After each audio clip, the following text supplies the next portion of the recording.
to move on to another topic. Why housing doesn't care about the Fed. This was an article from CNBC this week, and there's always the debate about the Fed, how it impacts mortgage rates, and a lot of misinformation and confusion from the public as well as the media about what a change in Fed rates has to do with mortgage rates. And we've got our resident mortgage rate expert here, David Diaz, to kind of drop some knowledge on us. Yeah, well, so obviously the Fed met this week. They released their notes, and they said that they are not going to increase the federal funds rate. This was kind of what was expected. I think earlier in the year, much earlier in the year, we anticipated that there would be a second rate increase this year, maybe even a third. At this point, it's pretty much completely off the table, just based on the global economy and what's happening with all the elections and everything like that. But here's what you listen to the news and everything, and they say, okay, well that means rates stay the same. That's not what it means, and we've talked about it before on the show before. When the Fed, what they do with the Fed funds rate really doesn't have any one-to-one effect on first mortgage rates. It will affect your, if you have a home equity line of credit, it will affect the prime rate, but it doesn't have a one-for-one effect on mortgage rates. So at some point in the future, when they do say, hey, we are going to raise that 0.25%, which is going to happen and should happen probably in the next 6 to 8 months, but when that happens, that doesn't mean that mortgage rates rise 0.25%.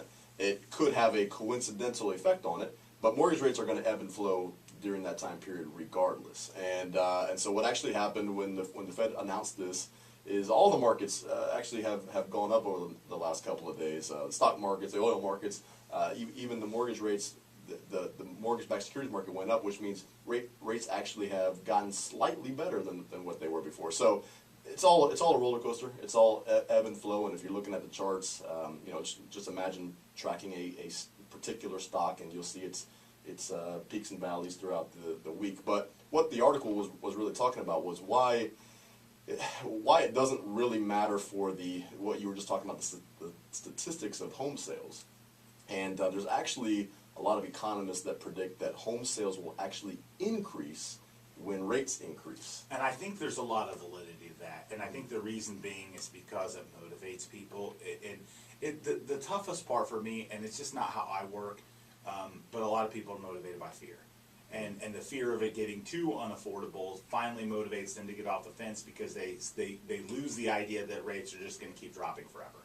Right, and obviously we know that, again, we've talked about it for a long time. I mean, where rates are is seemingly impossible to maintain. That being said, they've been here a lot longer than any economist would have predicted.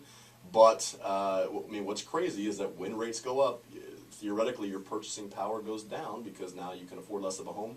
But because of that fear aspect that you mentioned, all the prognosticators anticipate that once rates do jump up to a more normal level, that all of a sudden the home sales will increase. And it boggles my mind why anybody would be waiting for that. If you're looking to buy in the next 12 months, rates are not going to be lower in 12 months. That's just... Yeah. I think that's the reality of it. They're not going to be lower, and we talked about it so many times that if you're out there renting or thinking about buying, don't gamble. And we talked about the presidential election and polarizing news and how that causes people to fence sit. I can also state that I firmly believe that after the election we're going to see some changes in no matter who's elected, there's going to be some volatility in the stock market and interest rates, and there's certainly some chance that those rates go up right after that. So if you're one of those people that's saying, I don't like Trump or I don't like Clinton, so I'm waiting to see who gets elected before I buy, that's just stupid, number one. Number two, it's just stupid. And number three, it's still really stupid. Because it's not going to have an impact in the short term. Something like that is a really long-term impact. Whoever's elected, it's going to be years before that election has any impact on real estate. We're not the stock market. The prices don't rise or drop in a day.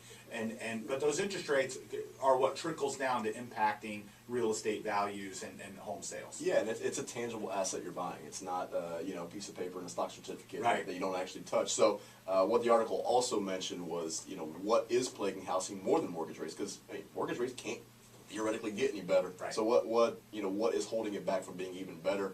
Well, it's supply, and we've talked about that numerous times. It says it right here in the article, and most emphatically, the lack of supply in starter homes. Yeah. So, and then that's something we see in Tampa Bay. I mean, if you're trying to buy a starter home, you know, you're probably having to go on the outskirts of town to Or to plan get it. on competition, you know, Well, plan on bidding wars, multiple offers, that sort of thing.